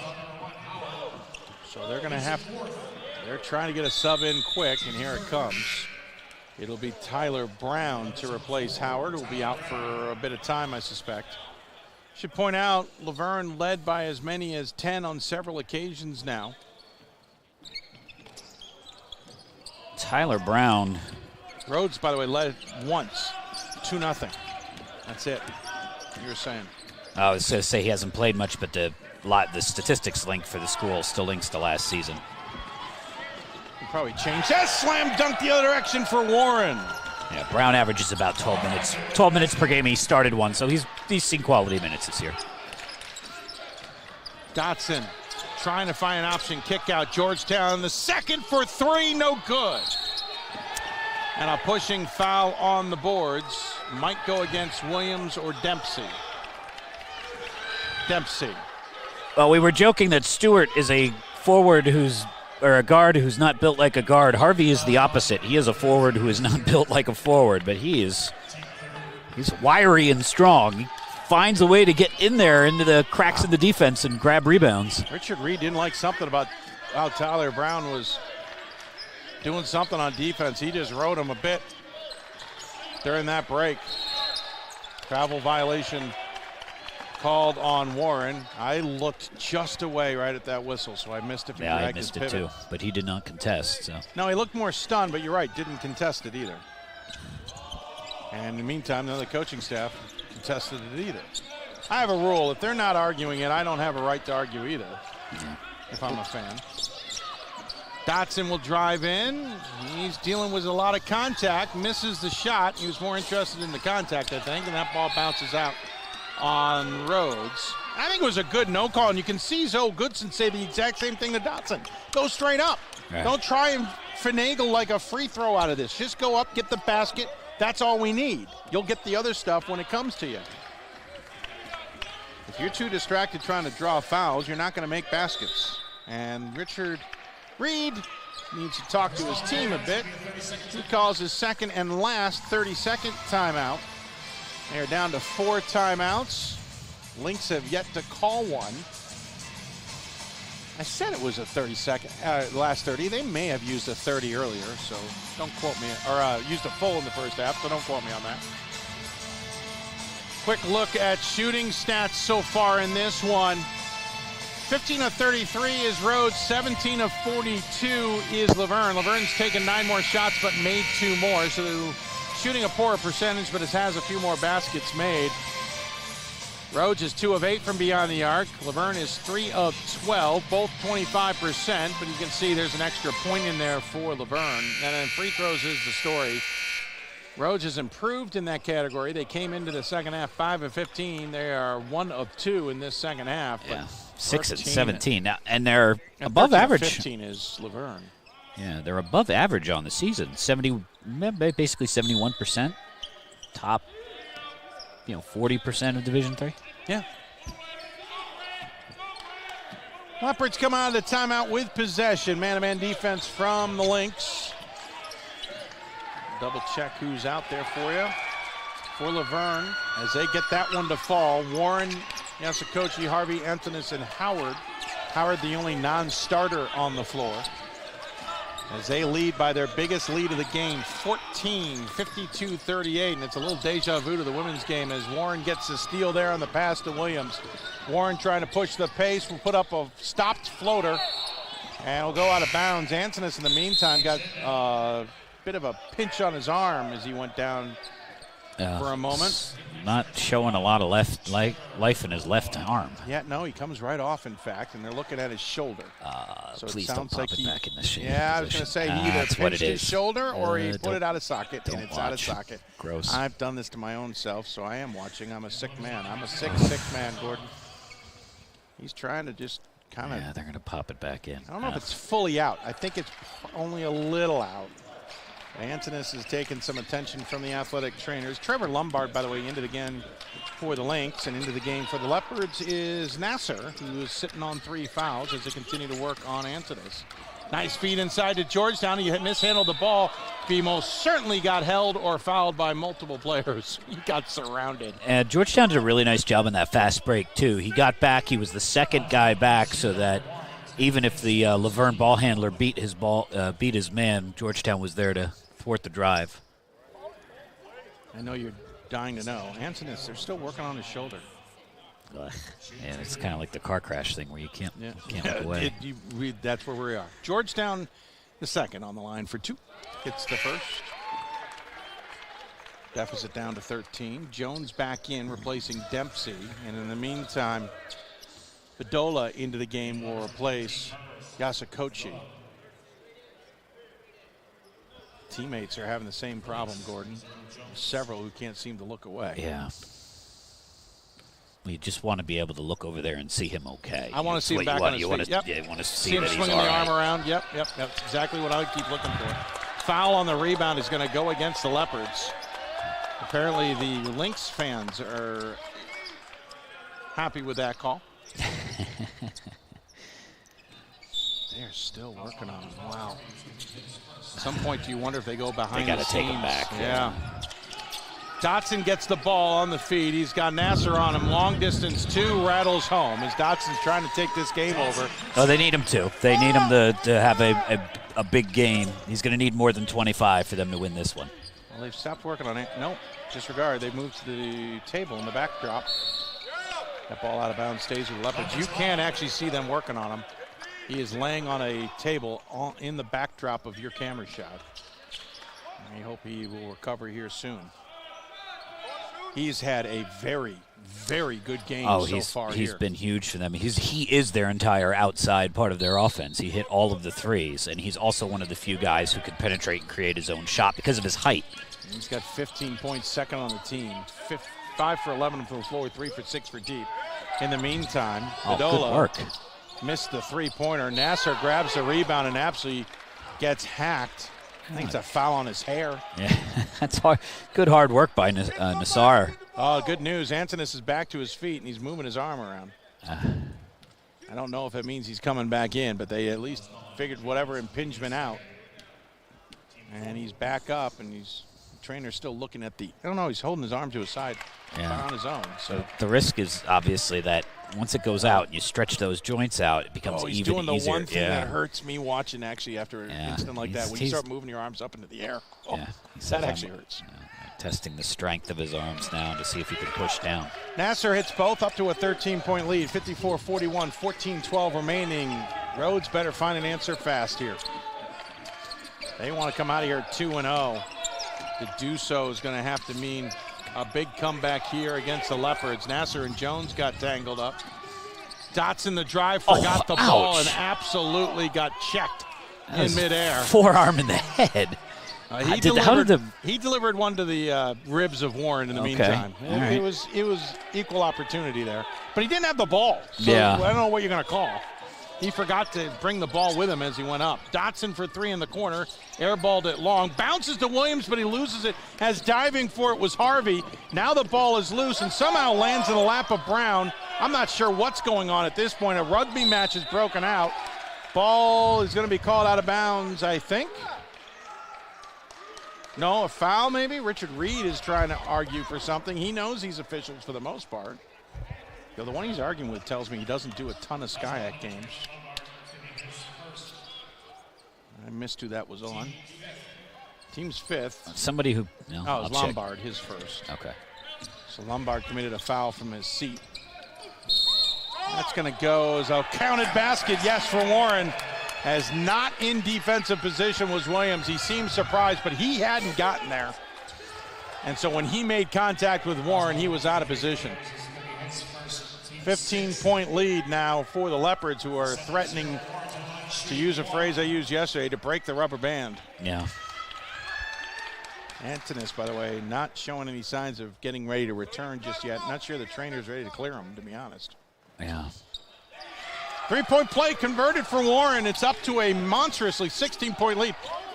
Listen, I thought this would be a good game, Gordon. I did not expect the Leopards to be in control of it. It feels very much like the women's game where I thought Occidental would play Rhodes tough, but I did not expect them to beat them by 24. Dotson trying to push the pace. Nice feed to Georgetown. That's a travel. He got distracted enough by a defender on his left side, caused him to drag or really just kind of jump start, and that ruined the whole play. And Richard Reed still not happy because he just took Badola out and is all over Badola about some error, even though that was, I guess they felt that Georgetown shouldn't have gotten that good of chances. Williams. Antonis is apparently feeling all right enough to be back in the game. He went up for the shot, and Williams met him at the ball and pushed it out of bounds. Yeah, so it's good to see him back in. Glad to see that. Glad to see it. It's not worse for where it would appear. He's moving around pretty well. Yeah. Might have just been in a kind of an impingement. It obviously did not. If I were him, I would have taken the rest of the week off. So he gets credit. That's how badly he wants to play. I would have said, I am out of all physical activity for the next month. Harvey for three, and it's raining in for the Leopards at this point. They are up 19. First three from someone other than Antonis. And Zoe Goodson has seen enough. He wants to talk things over. They will get across midcourt and discuss it. Things not going the way for Rhodes. They'll call timeout, trailing 60-41. Looking for answers here at the D3Hoops.com Classic. More schools than Division I, more fans than Division II, more upsets than March Madness. There's nearly 850 programs with over 11,000 games leading to 2 national championships. And we've been covering it all for over 2 decades. From Eastern to Occidental, from Puget Sound to Piedmont, from Southwestern to the University of New England, and from Hope to Calvin. Nobody covers Division III basketball like we do. We're D3Hoops.com at www.d3hoops.com. The beautiful thing about a liberal arts education is you have to take classes all over the place. So I think we're very versatile in terms of what we learn and what we know. And because of that, you might find love in an area of study that you've never been exposed to before. And here at Rhodes, you can make that a double major, you can make that a minor. Anything that you can think of, you can kind of take that and run with it. And Rhodes is here to support you through that.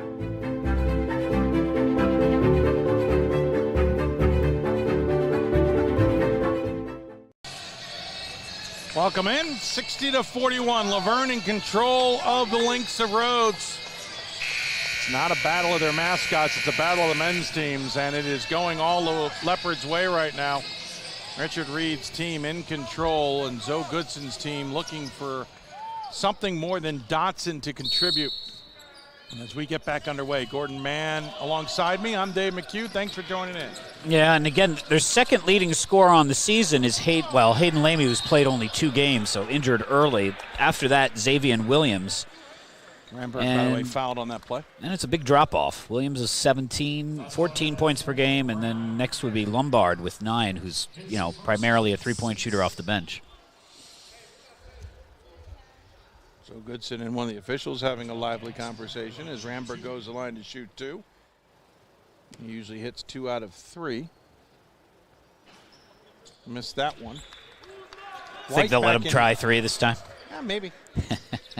You're losing by 19. I'll give you an extra one. That's right. White back into the game for Rhodes.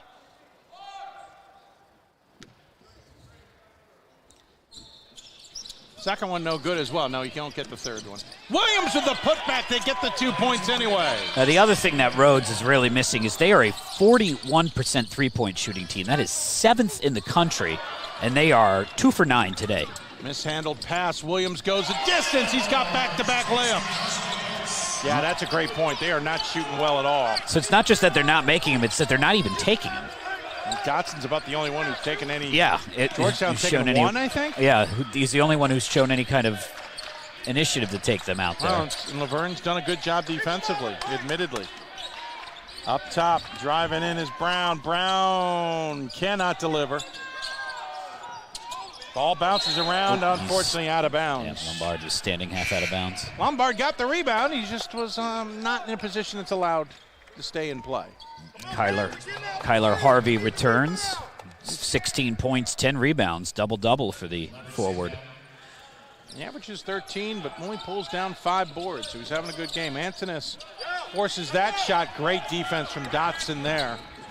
And White will bring it up. Dotson has a chance going up against Antonis, puts up the quick shot, misses it. Oh, Ramberg got away with that one. Fed right back into Dotson, and Zoe Goodson calls timeout, but let's be honest, that ball is thrown away by Harvey because they missed the fact that he got hacked by Ramberg. I know the officials are doing the best they can, but his head snaps back on a swing of the arm. Yeah. You're standing 4 feet from that. I don't know how you missed that. Yeah, I'm not just sure. Your eye would naturally be drawn to his head snapping back.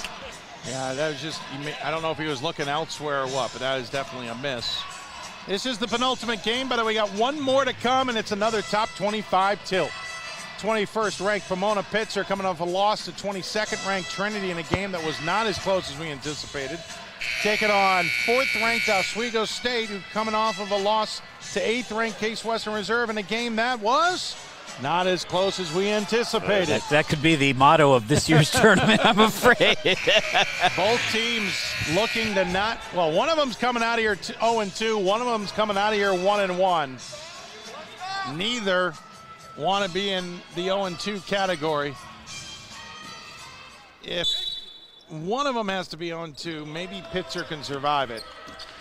Oswego would have to probably guaranteed to go. They'd have to win there, yeah. They probably have to win. I say that, we could be wrong. Yeah, it's true. It's super early. It's hard to do that without context. Right. As we have bodies all over on the other end. Dotson, in the meantime, pops for 3 and hits for 3, and it's great to celebrate it. They're down to a 10-point deficit, but they're still trailing by 10. Still 11 minutes to play, though. 11 minutes, yeah. By the way, our score clock is reading 1 minute. It should read 11. We are fixing that now. Oh, another turnover. Another turnover for Laverne, so things are getting a little dicey for Laverne. 10th turnover of the game for the Leopards. Are they going to take a timeout? No. No, subs. Because of the stoppage, we're going to get some subs in. Warren will take a seat. Howard returns with his 4 fouls. And out of the game goes Brown. And I believe Yasakochi, yes, it's Yasakochi who's into the game. Trying to get some more guys to settle things down in the backcourt. Lombard up, flips it to Dotson, who's feeling it from distance, but he hasn't been great in the corner. Bodies flying for rebounds, and Howard's going to try and come out, but he's got a double team looking at him. He's able to find Good thing Harvey. He had the rest of his team still on his side of the half court. I agree. They almost abandoned him, didn't they? Yeah. That's a coach who's driving in on Ramberg, who reaches but misses. Hand it off to Antonis. Now a pump fake from Harvey. Harvey from the free throw line. Misses, battle for the board, but it's off ball, and Ramberg's finally get called for the extracurriculars. Ramberg's, to his credit, he's been aggressive. Yeah. But he's also gotten away with a couple, and this time he will not. It'll be a 1-on-1 situation here. Well, Massar heads to the free throw line. He's very limited opportunity. Oh, it's not him. It's Yasakochi instead, who also has limited opportunities. So coming into this event, 3 of 7. Jonas Holt into the game for Laverne, and back in the game comes Georgetown the second for the Lynx. They'll also bring in Edelman, wearing number 50, who was a surprise early sub in the first half. He replaces White, so they're going big here, are the Lynx. Yeah, well, kind of like that decision with how small Laverne's lineup is. Well, their biggest are Harvey and Antonis. That was an interesting looking stroke. Yep, that caught my attention too. Dots in the drive, makes contact. That's Joe a foul Goodson's on. going to get all over him on this one. Yeah, I mean, he Edelman got the foul. He has 4 fouls in 5 minutes now. No, Zoe Goodson actually didn't get on his case about that one. Who, Edelman picked up his 4th. Yeah, it's his 4th in 5 minutes. That's a legit foul. He just cleared out on the rebound. I thought Dotson again tried to look for the contact instead of just going up. And wasn't rewarded on the contact and didn't make the shot. In the meantime, back to the line is Laverne. This time it is James Holt, who coming into the event hadn't taken a free throw. He'll rattle that one home. Laverne, 70% free throw shooters, as you've noted, not from these guys. Warren is 84%. Antonis is 76%.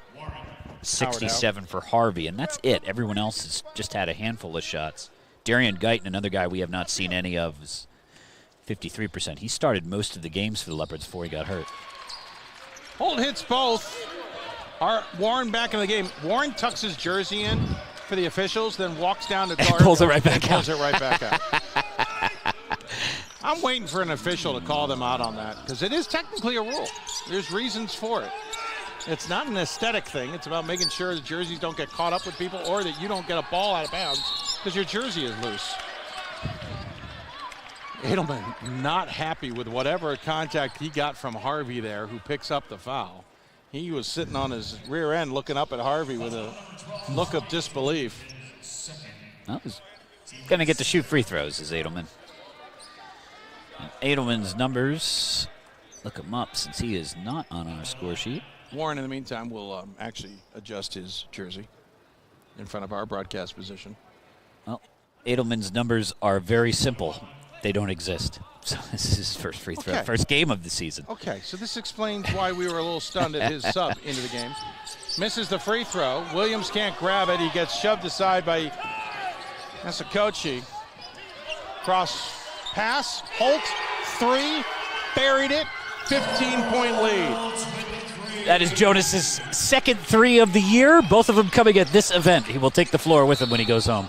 And Dotson will draw the blocking foul on Yasakochi.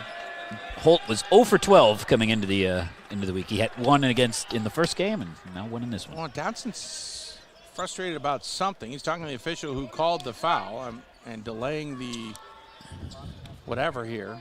Dotson will finally go to the line. That was odd. White into the game where plays Edelman. Why are you arguing with the officials about a call you got? That's what I don't get. So Dotson will go to the line, free throws here, down 15. They've got to start rattling off some points and getting stops. Free throw good there. 1 more coming.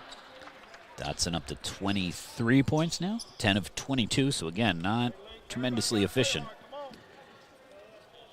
A lot of those trying to make contact. I getting the whistle. Should have noticed this before. Dotson has attempted 231 shots this year.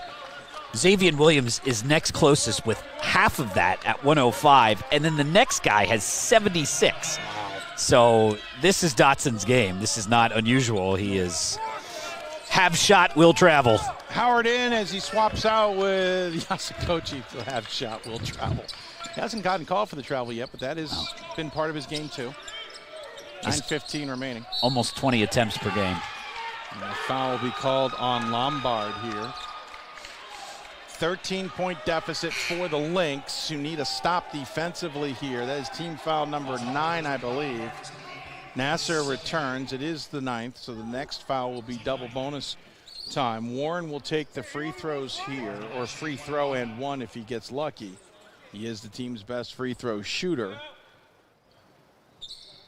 And misses. That's called foreshadowing. He then gets the rebound off the tip and makes the basket. So they get the 2 points anyway. Howard came out of the game, but he did exactly what Coach Reed wanted him to do. He settled things down when they started to turn the ball over. Dotson off glass. This time focusing on the shot. Makes it. Deficit down to 13, but again needs stops. It's been a theme of this event as well. Warren skip pass near side. Holt wants another 3. He does not get it. Not rewarded as Lombard pulls down the rebound. He's got Warren all over him, but cuts to the middle of the floor. To get to the 3-point line, finds a lane, decides to go for it, switches to the left hand. Warren misses him, lays it in, deficit down to 11. Nice job by Lombard. Just 5 points, but a real nice take there. Very smooth. Actually surprised he went to his left. I thought that was going to cost him, but he ended up making it work. Nasser's got the ball, far side, looking for options. He'll kick it up top to Antonis, and now they'll get it to Warren, being guarded by Lombard still. Warren clearly wants to go his right, and Lombard knows that, and he allows him to go anyway. And Warren kisses off glass. Yeah, the reason that if you're looking at it going, well, why don't they switch Dotson on him? Because he has 3 fouls. They're trying to preserve that foul, so they're putting Dotson on Nassar, who's not an offensive threat really in any way. Agreed. Dotson, but he is pretty good on defense, so, well, he's going to try and hang with Dotson right here. Step back three, and it was blocked by Antonis. Yep. Antonis. Ouch. He gets absolutely hammered by gosh. Georgetown, and then he doesn't even want the help from White. Oh, he got punched right in the face. And now they're dragging him up by the arm that they had just kind of tweaked earlier. I mean, that was like a haymaker. And now he needs to be looked at again on the same shoulder. Sorry, they were picking him up by the other shoulder. He's now having to get that left-hand shoulder looked at again. So he's back in. Hats off, MBB. Have we decided the most outstanding player of the event? Because it might be the trainer. I mean, what a blast to the face. He got and it was mainly the ball, I think. Yeah, I don't know. Whatever it was, it was big. Referees didn't feel it was egregious. Antonis will take the shot. And hits it. Jones into the game along with Dempsey, you were saying. 77% free throw shooter. So Antonis normally very reliable. He's 2 for 2 today. He is up to 14. Leopards are allowing Rhodes to make many runs, but nothing of substance. Closest they've gotten it is 10 in the last 5 minutes. Verne now 20 of 24 from the foul line. Yeah, they've been absolutely striking it rich from that category for a team that normally shoots 70%. Jones will bring the ball across the timeline with Dotson to his left. He'll hand it off to Georgetown at the top of the key, off to Dotson, who's got Nassar on him. He'll drive in, finds a lane, and missed it. Jones pulls down the rebound, puts it up, misses it, but foul was on the floor. And it's going to go on Nassar. That's going to be his 4th. So Jones will get 1 and 1 instead of 2. Correct. That's pivotal. This will be, wow, I did not notice this, but Rhodes, this will be their 25th and 26th free throw. They've made 9. So that's the difference right there. One team is 20 for 24, the other is 9 for 24. Ramberg in, Georgetown out. Jones to the line, shooting very important free throws. Get points while the clock is stopped. Yeah, Jones 1 for 3 from here. His average is 2 of 3. Whew. 2 of 4 now. That was Nassar's 4th foul. So Nassar has 4, Howard has 4, Yasakochi has 4. Edelman more in for Nassar. Yeah, and Edelman on the other side has 4 in 5 minutes. Jones with 1 more that they need. Trailing by 14. Missed it. Dempsey tried to keep it alive. Warren pulls it down for the Leopards. Laverne in the whites in the lead, 71-57. Both teams shooting the double bonus the rest of the way with 7:11 remaining here in regulation. Rhodes trying to avoid going 1 and 1. Laverne trying to go 1 and 1. Warren kicks it back out. Now to the near side, all the way into the corner for Holt. Holt finds Harvey, 2 on the shot clock, missed it, airballed it. Dempsey rips down the rebound. Good defensive possession for Rhodes. Yeah, good call. Williams with the ball, and he will draw a hand check on Moore. It is Nasser. Okay, thank you. Apologies. We were getting fancy with the Nassar. I was following the public address announcer. We did it again, didn't we? Yeah. Williams to the line. The Windermere, Florida native, who's a very good free throw shooter. Converts on that, needs 1 more. 71 of 58. 71-58 is the score. 6:40 remaining. All right, 12-point game, and Zoe Goodson calls a 30. And we've got 3 full timeouts remaining with 6:40 remaining, Gordon. And anything they draw up, one thing's important, they need to get stops. Yeah, you're right. They need to get stops, obviously, without fouling, because Laverne is making a living at the foul line. Damaj Warren, 25 points. Antonis, 17 points. And Kyler Harvey with 16 to lead the Leopards, who are shooting 40% from the floor. Rhodes led by Dotson with 27 points. And you know, if you look at ratios, okay, he attempts twice as many shots as the next guy on the team on average, right? He attempts about 20 per game. He's at 25 now, so he's probably going to finish with 30-plus shots. Williams is the next guy who attempts 10 per game. He's at 7. So they are a little out of balance on their offense here. And I imagine that's because they're behind by 11, right? Yeah. Dotson's trying to bring them back. They're going to throw a zone look here. But when's the last time they brought the ball down the floor and looked for someone other than him? I can't think. Isn't it just isolation for Dotson every single play? By himself. That was about it. Zone look here from Rhodes, 2-3. And they are flying everywhere. Three-pointer from Moore coming. He missed it. Battle for the boards yet again. Goes the Leopards' way. Warren puts it up. Misses it. Williams pulls down the rebound. They got a chance here with numbers. Williams quickly ahead. Tries to slice in the lane. It's going to fall in, but Williams called for the charge. And to be honest, he didn't do enough to get out of the way of Holt. Well, we have fans very close to us, and one of those fan bases is going to be really unhappy with the call. So. I thought he was trying to avoid Holt, but he didn't do enough to avoid Holt. He still hit Holt. Holt was parked sitting there waiting for him, and he tried to slice across Holt, and he caught Holt. Second foul on Xavier. It's the right call. Yeah, 12-point lead for the Leopards. He would have been better off going to Holt's right than trying to cut across him in the middle. And the leave by Holt is a mistake, and so it'll go back to Rhodes. Yeah, if you're at the Leopards at this point, this is another game where we haven't had to mention the shot clock very often. These teams shoot very quickly, but I'd like to, run 20, 25 seconds. I thought when Warren got that offensive rebound, the right play would have been to pull it out and run a little more clock rather than try the runner from close in. Fair argument. Jones brings across the timeline, hands it to, Dotson. Yeah, I think it's safe. I think we know what's coming. He uses the Twin Tower double screen at the top. He'll go around the second one. Elbow, shot, up, missed. Battle for the board should be a held ball. It will be, and the ball will go back to the Leopards.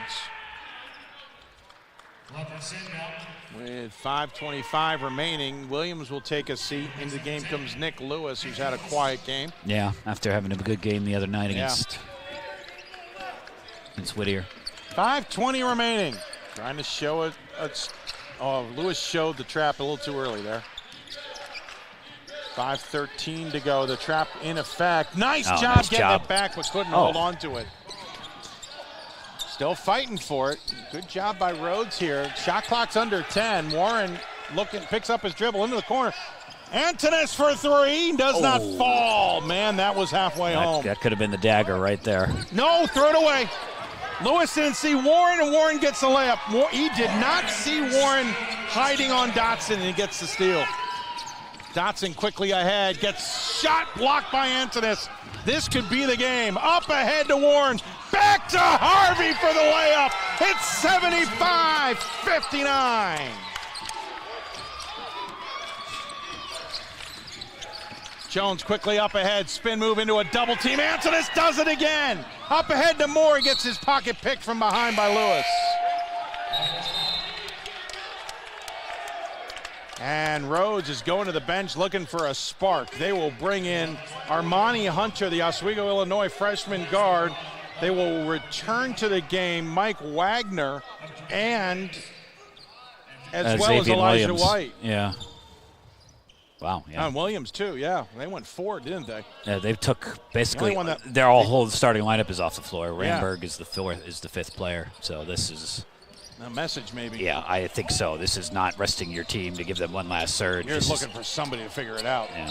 Warren collides with Wagner. Right call there on the block. And Warren has a word to say with Wagner. I don't know. I don't think it's word worthy. I thought Wagner is doing his darndest to keep Warren in front of him. Now Warren's still talking to Wagner. I don't think there's a reason there. I think it was Wagner doing his darndest to keep Warren in front of him and did a decent enough job until he got called for the foul. Free throw up. Ooh, could have been a violation. Missed the free throw, so I guess ball don't lie. By the way, we did not have that walk-off at halftime. Well, there's still time after the game. It's 20 minutes between games. Trying to figure out who's got the better look. Blue steel, Dave. They're going to go to blue steel. steel. Wow. That'll be worth it. 76-59, Leopards in control. Occidental did this to the Rhodes women. Rhodes men, they are in trouble here. Williams' shot left it short. Ramberg can't pull down the rebound. White gets it greedy and will get called for the foul as Harvey held on to the ball. White's frustrated, but yeah, that's the right call too.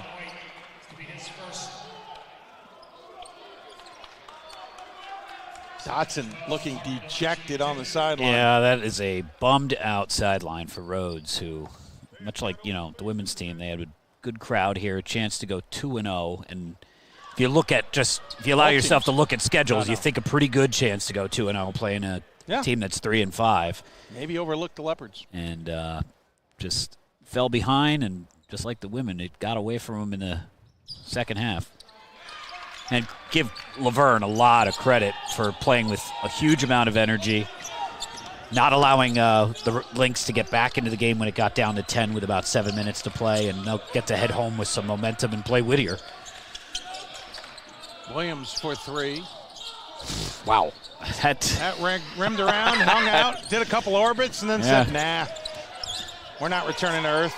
Antonis for three. Well, he has had a game. He has gotten banged around. He's gotten injured. He's hit a couple big shots. That one's a huge one. And then Harvey greets it with a block on Ramberg. Yeah, but the back-to-back possessions where Antonis blocked 2 shots, that was the beginning of the end. I am getting a kick out of the fact that the assistant coach for Laverne is telling the rest of the team to sit down. He has been standing more than anyone else. 3:09 going, 80-59, Leopards in control. It's going to take a miracle at this point, but I think Zoe Goodson has decided that the reserve unit deserves some time out there because he needs something to happen, and they're the only ones left. Well, and as we talked with Judy Thurman, the head coach for the Rhodes women, there's no rest for the weary here. They have tomorrow off, and then they go to Conway, Arkansas to play Hendricks. Yep. Into the game, Tyler Chasick, who actually saw quite a bit of time early in the last game, a freshman out of Aurora, Illinois. Yeah, Williams is hot now. He's screaming at people on the sideline. This is good thing we got that interview in before this game. Timeout call by Laverne. We'll take a break. Leopards in control on the Lynx, 80-59. Liberal arts school and majoring in business, it definitely gives you both perspectives because I'm taking classes about art and music. I've been taking religious studies classes, but then I'm also taking these very specific classes about accounting or statistics and finance. So I'm glad that I went to a liberal arts school because I definitely got a completely different side of the education rather than just being a business major. We've got more schools than Division I, more fans than Division II, and more upsets than March Madness. There's nearly 850 programs with over 11,000 games leading to 2 national championships. And we've been covering it all for over 2 decades. From Eastern to Occidental, from Puget Sound to Piedmont, from Southwestern to the University of New England, and from Hope to Calvin. Nobody covers Division III basketball like we do. We're D3Hoops.com at www.d3hoops.com. Welcome back. Laverne in control, 80-59 here with 2:46 remaining, and the Rhodes men experiencing what the Rhodes women did in the last game. Expectations to get past a SCIAC team here today and hoping for the best and being stunned that the SCIAC team was more than they could handle. Dotson continues to sit for Rhodes. He tried to do it all himself. And that's no knock on him whatsoever. No, because that's the way they're built. Yeah. I mean, you don't shoot twice as much as your next, teammate. Yeah, as the next teammate without that being the intention. So, I'll correct something. It's weird because the women go to Hendricks for Rhodes, but the men don't. They go to Barry, which is even tougher. Yeah. Barry probably the top team in this conference. Antonis at the shot clock drilled it, shook his head. Because, it's unbelievable. Edelman into the lane, gets that one to fall. But it's 83-61. Leopards the lead by 22. Oh, okay. with under 2 minutes to play. Warren will bring it across the timeline. The untucked look. Gets it over to Harvey, to Holt, back to Holt, over to Antonis, back to Holt. Bounce pass to Antonis with 9 on the shot clock. Kick pass far side. Warren with it, now into the corner. Shot from Moore, missed it. Edelman pulls down the board. How about for Rhodes? Is it done? As Edelman continues to drive in, loses the dribble. Picked up by Moore, coming back the other direction as the Leopards continue to show they're in charge, leading by 22. Our next game coming up, Pomona Pitzer Sage Hens taking on the Lakers of Oswego State. Just saw Jason Leon walk past us, the head coach of the Lakers, as picking up the foul will be Jacek. I thought, was it on Edelman? No, Jacek. Oh, okay. Definitely Jacek. I would definitely. I just wanted to see if Edelman could foul out in 7 minutes. In his first game back, that would be impressive. First game back, first game period. Harvey to the line to shoot free throws to make this an even more dominating win. Antonis, by the way, has had his arm repositioned twice in this game. Once, it took quite a bit of time. The second one was rather quick before he took some free throws. Yeah. In the meantime, he has drilled 3 after 3. Nice stretch coming up here for Laverne to try and to maintain this momentum. They're at Whittier, who played hard but lost both games here. Could have played him here. That's right. And then home for Occidental, who's 8-1, so they're playing well on the men's side. Edelman for 3. No good. Warren pulls down the board. Go ahead, sir. And then following those 2 games, home for Cal Lutheran and at Chapman. All right, so things will they don't see the top in Claremont Mud Scripts or Pomona Pitzer for just a wee tad bit. 42 ticks left, 12 seconds on the shot clock. Leopards working off the clock here. Chance, I don't know the nature of the injury to Guyton or to with the nature of the injury to Guyton, but maybe they can get him back. Ziegler, same thing, he started every game before the Classic. Hunter drive, kiss off the rim, no good. Warren pulls down the rebound. We'll say it now. Warren is our choice for the Laverne most outstanding player for their program for this event. Congratulations to him. Big day today, big day last game. Yep.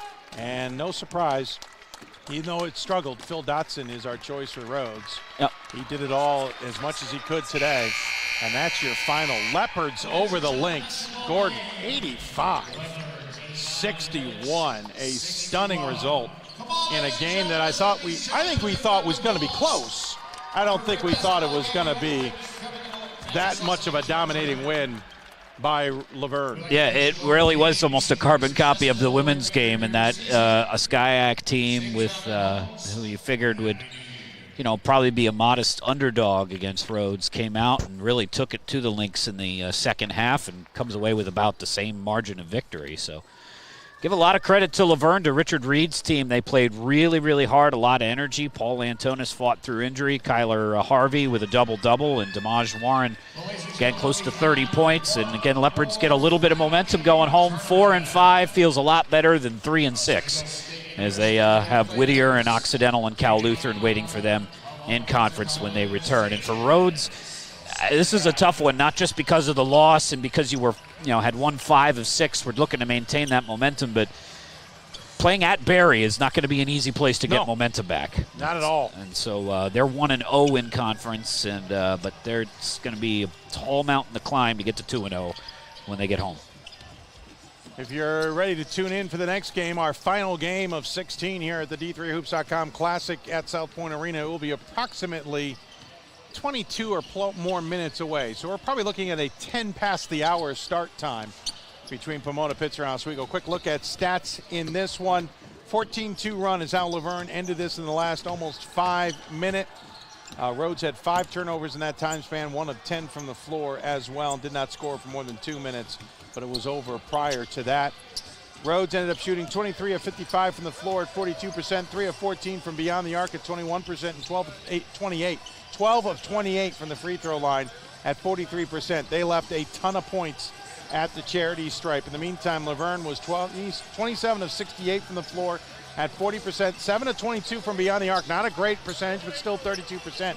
And 24 of 30 from the free throw line. They doubled the output. Just 12 more points alone at the free throw line. That could have been a huge difference if Rhodes could have hit some of their free throws. Leading scorer for Rhodes was Dotson with 27. Williams had 11 boards and 3 assists to lead the team. Laverne was led by Warren with his 28. Harvey had 15. Warren also had 4 assists, and the hats off again to Antonis.